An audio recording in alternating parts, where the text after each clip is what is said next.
بە شێوەیەکی جیاواز لە ساڵانی ڕابردوو یادی کیمیابارانکردنی ناحیی سێوسێنان کرایەوە و کەسوکاری شەهیدان ڕێگەیان نەدا هیچ وتارێکی حکومی و حیزبی بخوێنرێتەوە بەهۆی بێهیوابوونیان لە بەڵێنەکانی بەرپرسان کە بە وتەی خۆیان ساڵانە و بە شێوەی جیاجیا لە یادەکاندا بەڵێنی گەورە گەورەیان پێدەدەن و دواتر لە بیریان دەکەن.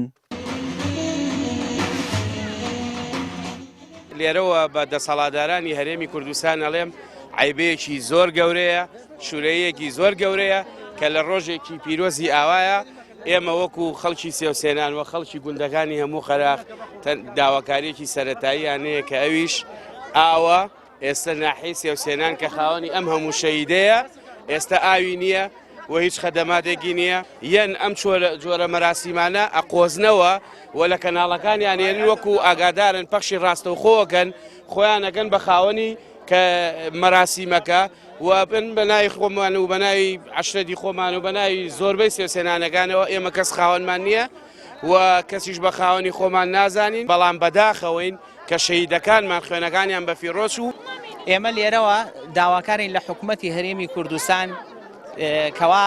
ساڵانە لە یادی کیمیابارانی سێوسێنانە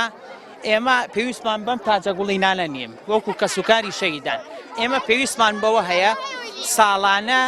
50 گەنج دامەزرێنن لە یادی کیمیابارانی سێوسێنانە ناوەکانی بخوێنرێتەوە بڵێ ئەم 50 گەنجە دامەزرێنراوە شەهادەیان هەیە وەکو سێوسێنانی دامەزراون.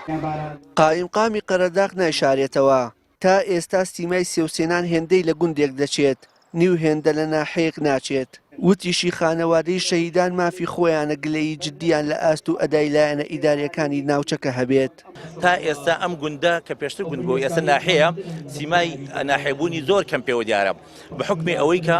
حکوومەت لە ماوەی ئەم چەند ساڵی ڕابردووە ئەگەر هەر بیانوویەک هەبوو بێ لەوە پێشتر بەڵام دروست نەبووە بەڵام ماوەی ئەم چەند ساڵی کە لە قەیران نابووین و شەڕی نەخۆزراوی داعش ڕووی تێکردین ئەمانە کۆمەڵێ بیانووی یا بەدەستەوە بەڵام بە هەر حاڵ بۆ خزمەتکردنی ئەم ناحیە بچکۆلەیە ئەتوانین زیاتر خزمەت بکەین یەکێک لەوانە ئەوەی جێ سەرنجە بەڕاستی تا ئێستا ناحیە سێوسێنان ئاوی خواردنەوەی خۆی سەربەخۆی نییە